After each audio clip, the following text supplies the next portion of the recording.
Bonjour à tous et bienvenue pour ce 18e et dernier épisode de la série Grand Tour. Aujourd'hui, l'équipe Visma lise the bike. Mais avant de commencer ce dernier épisode, j'aimerais premièrement vous remercier pour tous les retours concernant la série depuis le premier épisode sur la Movistar. Et j'aimerais également vous demander de laisser un commentaire sous cette vidéo afin qu'on puisse discuter sur la saison à venir et sur le dernier épisode de la série Grand Tour sur la Visma lise the bike. Bonne vidéo. La Jumbo-Visma a terminé la saison 2023 avec 69 victoires, à seulement 4 unités du record de la Quick-Step 2018 et ses 73 succès. L'intersaison 2022-2023 a permis à la Jumbo-Visma de compléter un effectif déjà très dense avec Dylan Van Baarle pour le pôle des classiques et 3 coureurs intéressants, Attila Valter, Thomas Glock ou Jan Tratnik, concernant les compositions pour les courses par étapes et les grands tours. Et le premier coureur dont j'aimerais parler, c'est Olaf Koy. Il a cumulé 13 victoires en 2023 avec des succès en World Tour, notamment sur Paris-Nice et le Tour de Pologne. Mais sa saison souffre un peu en termes d'exposition, lui qui n'a participé à aucun grand tour en 2023. La polyvalence et la densité du pôle de classique de la Jumbo-Visma leur a permis de remporter 5 classiques flandriennes sur les 8 majeurs du calendrier World Tour. Et cela avec 4 coureurs différents. Dylan Van Baarle lors du week-end d'ouverture, puis Tige Beenhaut sur Kuurne-Bussel-Kuurne, et enfin l'inévitable Wout van Aert sur le seul duel remporté face à Van der Poel sur le 3, et enfin Laporte sur Gand-Wevelgem grâce à Wout van Aert qui lui a laissé la victoire. L'unique point noir de la saison de la Jumbo-Visma se trouve au niveau des monuments. Aucune victoire sur ces courses depuis Primož Roglič sur Liège-Bastogne-Liège le 4 octobre 2020. Et en 2023, on ne peut pas dire que la Jumbo-Visma avec son leader Wout van Aert n'a pas tout fait pour briser cette malédiction. 3ème de Milan-San Remo derrière Van der Poel intouchable, 4ème du Tour des Flandres derrière Pogačar intouchable, puis Paris-Roubaix, le monument sur lequel Van Aert est passé le plus proche. Il s'est présenté en tête au virage à 90 degrés au cœur du carrefour de l'Arbre, puis le destin l'a rattrapé, subissant un nouveau coup du sort, une crevaison au pire des moments qui a entériné tous ses espoirs de victoire. Pire encore, il a vu Van der Poel triompher dans le Vélodrome de Roubaix en perdant le sprint pour la seconde place contre le coéquipier de son plus grand rival. Et cette série de places d'honneur est loin d'être finie, j'en reparlerai un peu plus tard. Ce début de saison en parallèle a également été le théâtre de la domination des leaders de la Jumbo-Visma sur les courses par étapes, prémonitoire pour le reste de la saison. On a vu Roglič triompher sur Tirreno, Vingegaard sur le Dauphiné par exemple. Et en effet, le fait majeur de la saison 2023 pour la Jumbo-Visma, historique en tout point, c'est leur victoire sur les 3 grands tours avec 3 coureurs différents.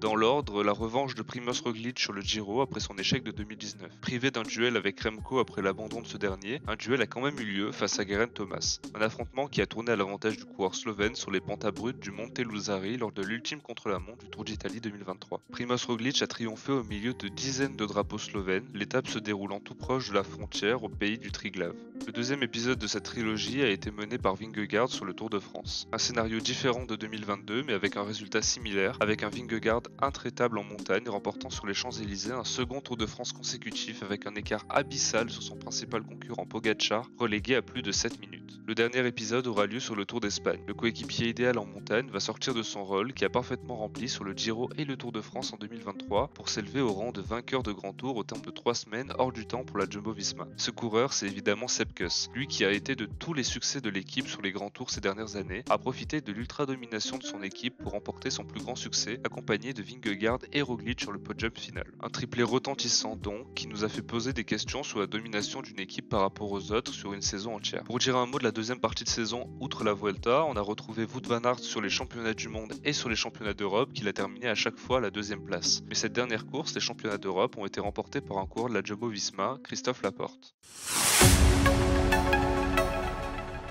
La Jumbo-Visma, nouvellement Visma lise the bike, a été pris également dans la question de la fusion avec l'équipe Soudal Quick-Step comme j'ai déjà pu l'aborder dans l'épisode 16 de la série Grand Tour. Ce projet de fusion n'a pas abouti, mais ça n'a pas empêché l'équipe néerlandaise de réaliser un gros marché de l'été. On retrouve 9 coureurs sur le départ, 4 ont pris leur retraite, c'est le cas de Juan Dennis, Jos van Emden, Nathan Van Hooydonk à la suite d'un problème cardiaque et Lennart Hofstede. Tobias Foss est également sur le départ en direction de l'équipe Ineos, j'ai déjà pu en parler dans l'épisode 15 de la série Grand Tour. Et le départ majeur concernant l'équipe Visma lise the bike, c'est Primož Roglič. C'était une rumeur qui avait traversé la saison 2023 et qui s'est concrétisée avec le départ du coureur slovène chez Bora Hansgrohe. Un changement d'air avec le départ de l'artisan principal de l'émergence de la Jumbo-Visma au sommet du World Tour. Il avait cumulé dans cette équipe 74 victoires et des victoires sur pratiquement toutes les courses par étapes World Tour. Du point de vue des arrivées, on retrouve 8 noms, une véritable course à l'armement comme j'ai déjà pu l'aborder dans l'épisode d'hier concernant UAE Team Emirates. J'aimerais déjà parler de 3 noms, 3 jeunes coureurs prometteurs qui incarnent la nouvelle génération sur les courses par étapes et les grands tours et qui ont déjà fait leurs preuves chez les professionnels. On retrouve alors Matteo Jorgensen, on boucle les previews, j'en ai parlé dans le premier épisode de la série Grand Tour consacrée à Movistar. Il s'agit d'une recrue de taille pour la Jumbo, un coureur qui s'est révélé en 2023, aussi bien sur les courses par étapes avec son top 10 lors de Paris-Nice, mais également très impressionnant sur les classiques, notamment 4ème de l'E3. Bentelet rejoint lui aussi l'équipe Visma Lease a Bike. À 22 ans, il n'a pas été conservé par Ineos, pourtant il a encore un fort potentiel. Il s'agit d'un très bon grimpeur, vainqueur en 2023 du Tour de Norvège. Enfin, évidemment, Ken Uijtdebroeks. Il rejoint l'équipe néerlandaise au terme d'un feuilleton qui aura animé le mois de décembre. Le vainqueur du Tour de l'Avenir 2022 s'est affirmé en 2023 comme le futur pour les courses par étapes et les grands tours, terminant son premier Tour d'Espagne à la 8ème place du classement général. Excellent grimpeur à seulement 20 ans, il développera à coup sûr ses aptitudes chez Jumbo-Visma lors des 4 prochaines années, la durée totale de son contrat. Outre les 3 coureurs que je viens de présenter, qui incarnent la phase immergée de l'iceberg du recrutement de la Visma Lease a Bike, 3 autres très jeunes coureurs rejoindront l'équipe première, eux issus de la Jumbo-Visma Développement. Le premier est néerlandais, Lo van Bul, 22 ans le 24 janvier prochain, un spécialiste du contre-la-montre. Puis 2 noms inséparables car 2 coureurs très prometteurs et tous 2 norvégiens. D'un côté Johannes Stone-Mittet, 22 ans le 18 janvier prochain décidément, grimpeur extrêmement prometteur chez les espoirs, vainqueur du Giro Next Gen en 2023 en remportant l'étape au sommet du Stelvio, mais aussi vainqueur du Giro del Belvedere, une course majeure du circuit espoir. Il a malheureusement abandonné dès la première étape du Tour de l'Avenir, alors qu'il était le favori pour remporter l'épreuve ultime chez les espoirs. Enfin, de l'autre côté, Per Strand Hagenes, 20 ans, norvégien lui aussi. Il s'agit d'un coureur extrêmement prometteur, spécialiste des courses d'un jour, et il a déjà participé en 2023 à plusieurs courses avec l'équipe première. Il a notamment remporté en fin de saison une classique en Allemagne, en solitaire, devant Caden Groves et Mats Pedersen, rien que ça. Et avant ça, chez les juniors, il avait remporté les championnats du monde à Louvain et terminé sur le podium de Paris-Roubaix junior. L'équipe Visma Lease a Bike a alors réalisé un mercato XXL avec des coureurs tout à fait à même de prendre la relève de Primoz Roglic sur les courses par étapes et les grands tours. Et comme pour l'équipe UAE Team Emirates,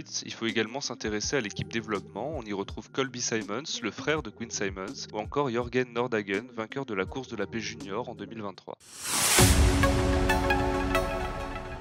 Les forces de l'effectif de la Visma Lease a Bike, on les connaît. On y retrouve certainement le meilleur groupe pour les courses par étapes et les grands tours, avec le double vainqueur sortant du Tour de France, Vingegaard, et le vainqueur sortant de la Vuelta. Le départ de Roglic va peut-être impacter les résultats de l'équipe, le temps que Jorgensen, Uijtdebroeks ou Stone-Mittet prennent la relève. Le plus impressionnant, comme pour UAE, c'est la profondeur d'effectif au niveau des équipiers. Van Aert ne sera pas présent sur le Tour de France en 2024, pour la première fois depuis 2018. On en reparlera plus tard. Mais on retrouvera à coup sûr Sepp Kuss, Jan van Baarle, Jorgensen ou encore Christophe Laporte. Le pole sprint est tout aussi impressionnant, on y retrouve Wout van Aert et le pur sprinter Olaf Koy. On retrouvera ces deux-là sur le Tour d'Italie, le premier grand tour pour le jeune néerlandais. On peut également citer Christophe Laporte, on risque de les voir gagner de nombreuses courses en 2024. Enfin, le pole des Geo Classics, c'est cette partie de l'équipe qui s'est le plus densifiée au fil des années. Le leader reste Wout van Aert, mais tous ses coéquipiers sont capables de remporter des courses majeures du calendrier comme Tish Benoot, Jan van Baarle, Christophe Laporte et le jeune Hagenes.